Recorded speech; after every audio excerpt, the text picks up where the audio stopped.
ধানের শীষে ভোট দিলে হবে উন্নয়ন, এ কথাটি জানে সর্বজন।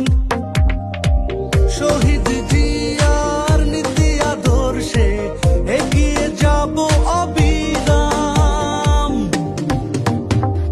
প্রিয় নেতা অমিত মানে সংগ্রামের অপর নাম, তোমায় জানাই হাজারো সালাম।